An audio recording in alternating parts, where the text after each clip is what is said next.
Most welcome सफलता times news. साथियों, जैसे कि आप जानते हैं कि शिक्षा मित्र समाज ने एक बहुत ही संघर्षशील साथी खो दिया है।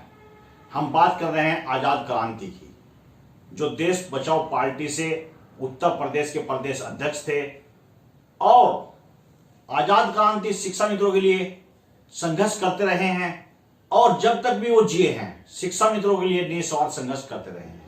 यहाँ पर हम आपको बता दें, जो आजाद क्रांति थे उनकी हमेशा एक मंशा रही थी कि शिक्षा मित्रों को एक प्लेटफॉर्म पे लाया जाए।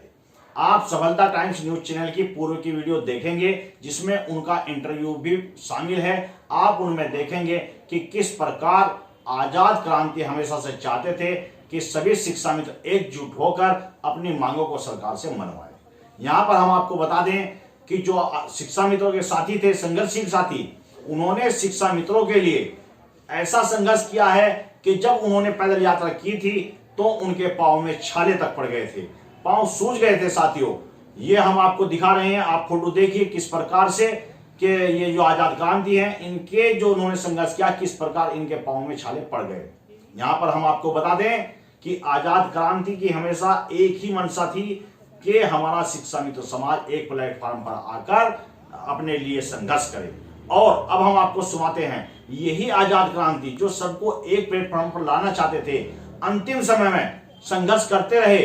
और इनके पिताजी क्या कहते हैं कि ये जो उनका आखिरी दौर था, किस प्रकार आजाद क्रांति जिसी अपनी जिंदगी की आखिरी सांसें ले रहे थे और जिंदगी से जद्दोजहद कर रहे थे। इसमें हम आपको सुनवाते हैं कि आजाद क्रांति के आखिरी शब्द क्या थे, क्या आजाद क्रांति आखिरी समय में कहना आप लोगों से चाह रहे थे, किस प्रकार स्वास्थ्य विभाग की लापरवाही के, प्रशासन की लापरवाही से आजाद क्रांति को यदि समय से इलाज मिल जाता तो वहां पर उनकी जान बचाई जा सकती थी, लेकिन प्रशासन की लापरवाही के कारण शिक्षा मित्रों ने एक अपना संघर्षशील साथी खो दिया है। हम उनके पिताजी के द्वारा सुनवाते हैं कि किस प्रकार वो अपने बेटे के लिए, उनकी जान बचाने के लिए जद्दोजहद करते रहे, इधर से उधर फिरते रहे। अब पूरी आप बात, पूरा प्रकरण लाइव सुन सकते हैं। आजाद क्रांति के पिताजी से सुनिए क्या कहते हैं। जी बाबूजी, क्या था पूरा मामला, क्या कुछ कहना चाहते हैं आप? सचिन 17 तारीख में जब PHC गया जी कि मेरी जांच कर लो, उन्होंने जांच ले ली। फिर जो है 72 घंटे का टाइम दे दिया जी। 72 घंटे के बाद गए, फिर मैं उनके साथ गया। मगर क्या बात है भाई, जांच क्यों नहीं हुई? तो उन्होंने कहा कि हमारे हाथ में नहीं है ये जांच। अच्छा, ये जो है बाहर से आती है जी, मगर तो कोई तो आधार होगा। बिल्कुल इसे, हाँ, इसकी हालत मगर इस तरह की है, मैं कहाँ ले जाऊँ, इसे कहाँ डाल दूँ? कोई भर्ती करने को तैयार नहीं है। तो उन्होंने कहा हाँ, इस चीज के बारे में हम नहीं बता सकते, कहाँ ले जाओ, कहाँ क्या करोगे जी, हमारी शिकायत कर दो आप जाकर कहीं भी। फिर मैंने कहा मगर कुछ तो होगा उपाय। उन्होंने कहा व्हाट्सएप पर होगा, व्हाट्सएप पर दिखवाया तो वहाँ नहीं आया। फिर कहा कि 9 नंबर में चले जाओ आप जी। 9 नंबर में जाके वो जो है कंप्यूटर से निकाल देंगे उनकी जो है जांच, वहाँ से पता कर लो। मैं वहाँ 9 नंबर में गया तो वहाँ जो है अपना जो है तफरी मार रहे थे जी जी। उन्होंने जाते ही मुझे कहा क्या बात थी, कैसे आगे? मगर जी ऐसे ऐसे बात है, तो कंप्यूटर से पहले यहाँ नहीं निकलती। उन्होंने स्पष्ट जवाब दिया कि यहाँ नहीं निकलती, ना हमारा ये काम है। मगर तो आप किस लिए बैठे जी? जिस लिए बैठे जाके शिकायत कर दो हमारी। अच्छा, हाँ, उन्होंने, मैं उनके सामने कह सकता हूँ, DM का भी दबाव नहीं मानते। मैंने कहा यार मैं स्टाफ हूँ, रिटायर्ड ड्राइवर हूँ DM साहब का जी। जब मेरा कुछ नहीं हो रहा तो आम पब्लिक का क्या होगा? बिल्कुल बिल्कुल सही बात है। तो फिर सचिन भी उनसे कहा कि अब मैं जो है ठीक हो जाऊं तब तुम्हें बताऊंगा। आप देख सकते हैं कि पीड़ित जो मृतक सचिन है, उनके पिताजी किस तरीके से भावुक होते हुए अपनी बात को, बहुत ही दर्दनीय बात को जो है सामने ला के रख रहे हैं। ये स्वास्थ्य विभाग की जो है जिस तरीके से मनमानी एक चरम सीमा पर अपने ढंग से चलाई जा रही है, मनमाने ढंग से अपना काम करने की जो एक कहते हैं साफ साफ की शिकायत भी कर लें, जो होता है वो कर लें, ये अपने आप में एक बहुत बड़ा सवाल करता है। जिस प्रकार से जिलाधिकारी, बागपत प्रशासन सहित बड़े बड़े दावे करता है स्वास्थ्य विभाग को स्वस्थ रखने की कि हमारे यहाँ सारी व्यवस्था है। आप कुछ बताना चाहते हैं, आप कुछ कहना चाहते हैं प्रशासन की? CMO साहब की बात हुई थी, क्या कुछ बात आपकी उनसे? मैं सर फिर CMO साहब के यहाँ गया तो सीएमओ साहब मीटिंग में थे, उनके स्टेनो बाबू मिले, हम मुझे बताओ मैं कराता हूँ आपकी समस्या का हल जी। मगर सर ऐसे ऐसे बात है, वहाँ डीएम साहब के स्टेनो भी बैठे हुए थे। तो मगर बाबूजी आप दोनों बैठे, मगर या तो इसे कहीं भर्ती कराओ जी। ये जो है सांस ले रहा जो है गड़बड़ हो जाएगा, मैं कहाँ ले जाऊँ इसे। बिल्कुल। क्या क्रिस्टल में जाके भर्ती कर दो। मगर क्रिस्टल में जाके भर्ती कर दो, वहाँ तो कुछ भी नहीं है।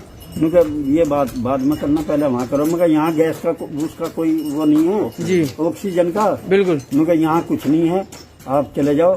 फिर मैं जो है उसमें इमरजेंसी में गया जी। उन्होंने इमरजेंसी वालों ने जाते के साथ ये कहा कि मगर जी इमरजेंसी में भर्ती कर लो उसे।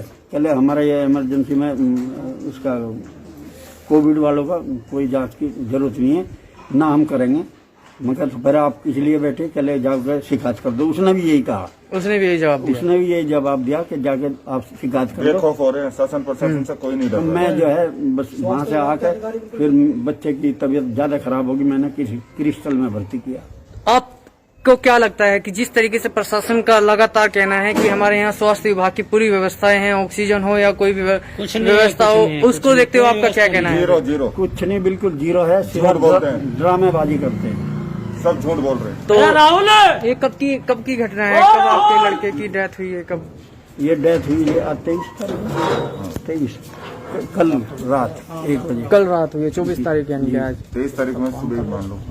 अच्छा। तो कहा कैसे पूरी चीजें ये बताइए आप, थोड़ा सा जनता जानना चाहते हैं। लोग जुड़ रहे हैं हमारे लाइव पे और शेयर भी कर रहे हैं सभी लोग, तो वो जानना चाहते हैं कि क्या था पूरा मामला, आखिर किस तरीके से जो है नरमी बरती गई प्रशासन की तरफ से या स्वास्थ्य विभाग की तरफ से, क्या ढिलाई बरती गई, जिसके चलते आपको क्या लगता है कि आप सीधा आपको लगता है कि क्या ये जो मृत सचिन शर्मा है इसका पीछे जिम्मेदार प्रशासन है? प्रशासन बागपत है। तो सीधा आप हाँ बिल्कुल, अगर फर्स्ट एड उसे मिलती तो ऐसा काम नहीं होता। लापरवाही हुई है बहुत, यानी कि स्वास्थ्य विभाग की बड़ी लापरवाही सामने आई है, जिसके चलते अपना बेटा खोया है। हाँ, बेटा खो दिया मैंने इस बागपत प्रशासन की वजह से। 4 छोटे बच्चे हैं उसके। कितने, क्या परिवार में कौन लोग हैं उनके? उसके 2 बेटी हैं, 2 बेटे हैं जी। क्या उम्र होगी उन बच्चों की? बच्चों की 6 साल 5 साल ये उम्र है। तो आप सुन सकते हैं, ये साफ कहना है धर्मपाल जी का कि जिस तरीके से बड़ी लापरवाही देखने को मिली, इन्होंने जगह दिखाया। आपने कहाँ उनको लेकर के गए थे? मेरठ तक गए। मैं मेरठ यहाँ पहले तो क्रिस्टल में भर्ती कराया जी। फिर इन्होंने हाथ खड़े कर दिए, तो यहाँ से ले जाओ, यहाँ वेंटिलेटर नहीं है जी, और हमारे यहाँ ये ऑक्सीजन भी खत्म होगी। इन्होंने भी हाथ उठा दिए। इन्होंने जो भी मेरे से चार्ज लिया मैंने दिया जी। देने के बाद मैं फिर वहाँ आशीर्वाद में मेरठ में ले गया। मेरठ में भी यही स्थिति हुई कि उन्होंने जो है रात को रखा, सुबह उन्होंने भी हाथ उठा दिए कि यहाँ भी खत्म होगी, यहाँ भी नहीं है जी। फिर मैं वहाँ से जो है प्यारेलाल हॉस्पिटल में बड़ी मुश्किल से सिफारिश करके इधर उधर की भर्ती कराए। फिर वहाँ डॉक्टरों ने 2 दिन भी नहीं रखा कि आप इसे ले जाओ, ये यहाँ रखने लायक नहीं। यानी उन्होंने भी अपना पल्ला झाड़ते दिखे। आप भी डॉक्टर अपना पल्ला झाड़ते हुए दिखे? जी। उन्होंने भी पल्ला झाड़ते हुए जो है मुझे झूठ बोल के कि आप जो है एम्बुलेंस आ रही है उसमें ले जाओ और मेडिकल में आपको जब तक शादी बेड मिल जाएगा जी। मैं 4 घंटे तक घूमता रहा, ना मुझे कोई बेड मिला ना कुछ मिला, मेरे बच्चे की मृत्यु हो गया। ये मृतक के पिता हैं जो अपनी आप बीती बता रहे हैं आप लोगों को। ज्यादा से ज्यादा लोग ये शेयर करें, क्योंकि आज जरूरत है आप लोगों की जागरूकता होने का, आप लोगों को जागरूक होने का। क्योंकि जिस तरीके से सरकारें अपने बड़े दावे जो है जनता पर थोपती आई हैं, उस तरीके से कहीं भी जो है चीजें नहीं दिखाई दे रही है। जबरदस्ती और मनमानी कोई भी हो, चाहे कर्मचारी हो या सरकार हो, कहीं ना कहीं पूरी तरीके से लापरवाही दिखाई दे रही है। वो शब्द जो अंतिम समय जब सचिन अपने लड़ रहे थे, अपनी सांसें ले रहे थे, उन्होंने क्या कुछ आपसे कहा, क्या कुछ कहना चाहते थे वो अपने दिल की बात? उन्होंने मुझे ये कहा कि अगर मुझे वहाँ जो है थोड़ी भी फर्स्ट एड मिल जाती तो मेरा ये जो है मामला यहाँ तक इतना नहीं बढ़ पाता, क्योंकि पूरी रात वो खाली रहे। वैक्सीन अगर उसे मिल जाती जी तो ऐसा मामला नहीं होता। बिल्कुल जिम्मेवारी बागपत की है। तो यानी कि कहीं ना कहीं आपको अफसोस रहेगा पूरी जिंदगी इस बात का, और सचिन को भी इस चीज का अफसोस रहेगा, मृतक सचिन को भी, कि जो प्रशासन, जो स्वास्थ्य विभाग बड़े दावत जनपद बागपत में करता है, बड़ी व्यवस्थाओं को लेकर के, कहीं ना कहीं वो फ्रॉड एक तरीके से नजर आती है, जालसाजी एक तरीके से आम जनता के लिए नजर आती है। आप कुछ बता रहे थे कि उन्होंने लास्ट में जब उनका अंतिम समय आया तो वो कुछ पढ़ा रहे थे, क्योंकि वो एक शिक्षा मित्र थे, एक राजनीतिक पकड़ बहुत अच्छी रखते थे, अपने हक की लड़ाई, जनता की हक की लड़ाई लोगों तक पहुंचाने में उन प्रशासन से लड़ते भिड़ते थे। वो कल जो है कम से कम 2 घंटे तो ये कहते रहे कि इनके कार्ड क्यों नहीं बनाए भाई, ये गरीब आदमी है, इनके ना तो तुम कार्ड बनाते ना इन्हें कोई राशन मिलता। फिर कभी पढ़ाने लगते थे तो उन्होंने आधा घंटा तो बच्चों को पोएम पढ़ाई जी। इतनी मेंटलिटी उसकी हो गई थी, डिस्टर्ब हो गई थी।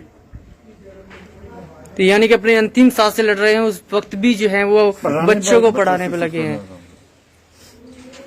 उनका एक बहुत बड़ा सपना था, मैं आपको बताना चाहता हूँ कि जैसे मैं भी उनके साथ में रहा हूँ, देश बचाओ पार्टी से वो जुड़े थे और एक बहुत अच्छा नेतृत्व के साथ अपने आगे बढ़ रहे थे।